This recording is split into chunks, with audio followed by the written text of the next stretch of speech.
नमस्कार। घरेलू कामगार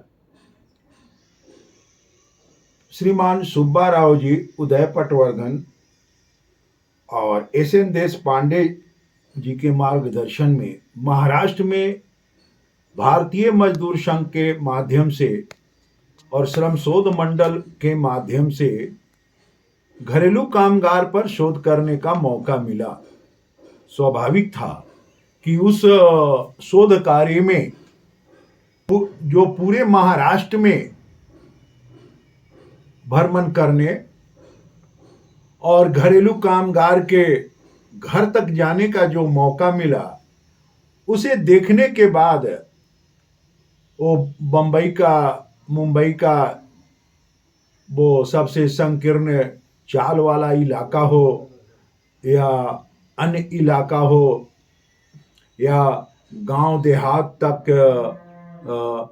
उनके 28 जिलों में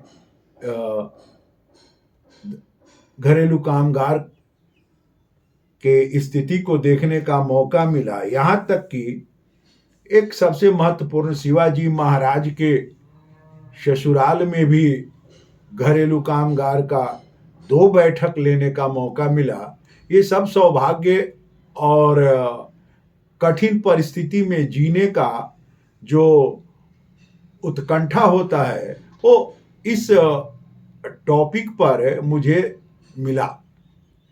घरेलू कामगार, जब 1960 से ये परिस्थिति चला, भारतीय मजदूर संघ के श्रीमान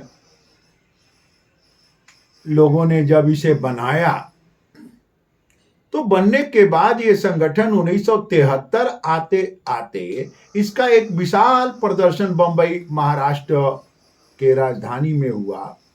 स्वाभाविक है, उस प्रदर्शन में लोगों का ये मानना है कि ये संख्या बल 75,000 के आसपास थी और लोगों का एक मनोवैज्ञानिक दबाव जो बनता है मांस के लेकर, क्योंकि ये देश प्रजातंत्र है और वो घरेलू कामगार भी वोटर है, और उनका एकजुटता देखने के बाद सरकार के ऊपर असर पड़ा। उसके बाद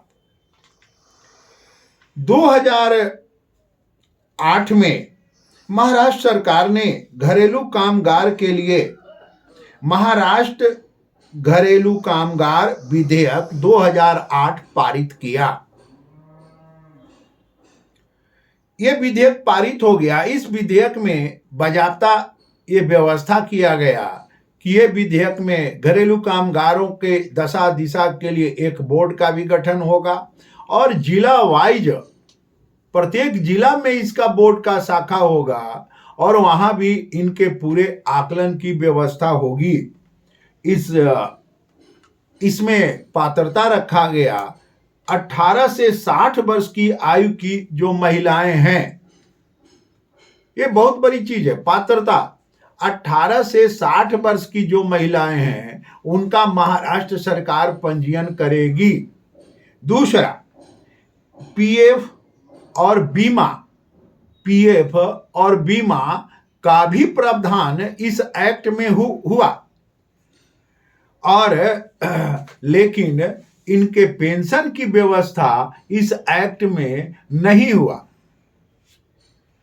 स्वाभाविक है कि ये एक्ट चला। इसको लागू करने के लिए जब वहां की सरकार ने योजना बनाई कि हमको घरेलू कामगार के बोर्ड का गठन करने के लिए कितना धनराशि लगेगा, तो उस समय के आकलन के 2008 के आकलन के अनुसार 50 करोड़ रुपया का इसमें व्यय होने का अनुमान आया। स्वाभाविक है, सरकार विशेष खर्चा होने के चलते इस विषय को धीरे धीरे टालती रही और अभी तक इस बोर्ड टालती रही।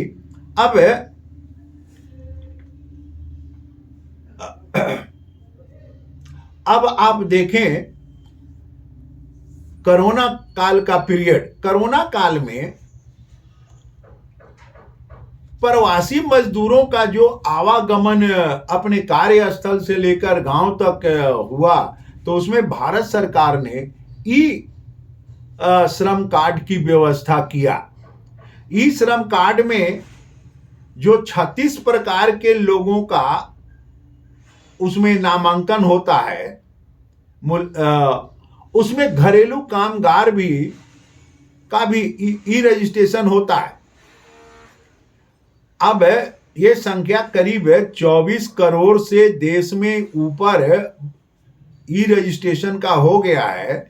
लेकिन ये भी भारत सरकार की मंशा होगी कि जितने प्रकार के श्रमिक हैं जो श्रम के क्षेत्र में कार्य कर रहे हैं, राष्ट्र के निर्माण में लगे हुए हैं, चाहे उनका क्षेत्र कुछ भी हो, 36 प्रकार का क्षेत्र है, उन सभी का एक जगह रजिस्ट्रेशन हो। सरकार बिहार सरकार में भी प्रवासी मजदूर के समस्या के लिए अलग से एक 1979 में एक्ट बनाई थी। लेकिन स्वाभाविक है, एक्ट बना, लेकिन उस एक्ट में कोई रजिस्ट्रेशन नहीं था।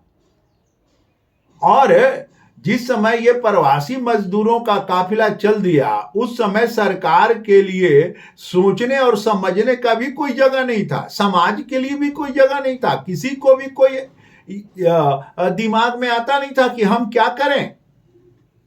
लेकिन उसके बाद भारत सरकार ने इस श्रम में घरेलू कामगारों को भी स्थान दिया, अन्य श्रमिकों को भी स्थान दिया। और मेरा मानना है कि आने वाले दिन में सरकार इनके लिए कोई विशेष, भारत सरकार भी कोई विशेष प्रावधान या एक्ट लेके आएगी।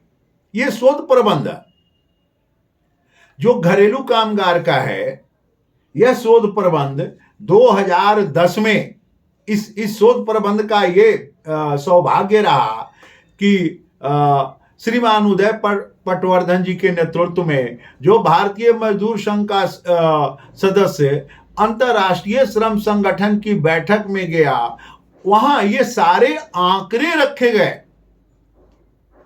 और तत्कालीन सरकार का सदस्यों ने घरेलू कामगार का उस समय कोई सदन में अंतर्राष्ट्रीय श्रम संगठन में मदद तो नहीं की, लेकिन ये वहां ध्वनि मत से घरेलू कामगार को श्रमिक माना गया। ये एक भारत में घरेलू कामगार के लिए एक बहुत बड़ा मील का पत्थर या पावदान पुनः बना। यानी 1960, 1973 और 2008 महाराष्ट्र सरकार ने एक्ट लाया और उसके बाद अंतर्राष्ट्रीय श्रम संगठन ने इसे पूर्णतः श्रमिक माना और सभी देशों को ये निवेदन ही वो कर सकते हैं, निवेदन किया कि कृपया अब घरेलू कामगार पर एक्ट बनाइए। मित्रों, ये शोध प्रबंध में मैंने घरेलू कामगार के घर तक जाकर उनकी दशा का दर्शन किया है। बहुत ही दर्दनाक स्थिति है। एक धुले, महाराष्ट्र में एक धुले जिला है जिस बैठक में 106 महिलाएं आई थी और सारी की सारी महिलाएं विधवा थी। कहने का तात्पर्य समाज का यह जो वर्ग है, समाज का यह जो वर्ग है, ये बहुत ही दयनीय दशा में काम करता है। और इसका तत्काल जब विपदा आ जाती है, घर में कोई काम करने वाला नहीं होता है, प्रत्येकता होती है, विधवा होती है, गरीबी होती है, तो स्वाभाविक है कि उस महिला के सामने एक ही काम होता है, एक ही रोजगार होता है, वह होता है घरेलू कामगार का। और अधिकतर 2 से 3 घर में ही काम कर पाती हैं, अधिक घर का काम वो नहीं कर पाती हैं, क्योंकि शारीरिक अवस्था, मानसिक अवस्था भी यहाँ कारगर होता है। मित्रों, इस शोध प्रबंध में महाराष्ट्र के भारतीय मजदूर संघ के चंद्रकांत धूमाल जी, जयंत राव देश पांडे जी और शरद पंडित जी ने हमें बहुत मदद किया। अन्य सारे जिला के कार्यकर्ताओं ने हमें मार्गदर्शन दिया और मदद किया। लेकिन घरेलू कामगार का जो मैंने दर्शन किया, एक चीज निवेदन करूंगा कि मैं जिनके भी घर में गया, जिनके यहाँ भोजन किया, चाय पिया, उनका घर का व्यवस्था बहुत ही सुंदर, उनके बर्तन बासन जितने भी थे सब चमकदार, और उनके घर में, घर छोटा जरूर है, घर कमजोर जरूर है, लेकिन घर की साफ सफाई में कोई कमी नहीं है। ये महाराष्ट्र का हमको एक घरेलू कामगार के यहाँ बहुत बड़ा दर्शन हुआ। तो इस अंक में इतना ही। आप इसे लाइक करें, सब्सक्राइब करें, और आपका जो कमेंट है या श्रम एवं समाज कल्याण में आप जो भी कुछ टॉपिक अध्ययन करना चाहते हैं उस पर कमेंट करें। धन्यवाद।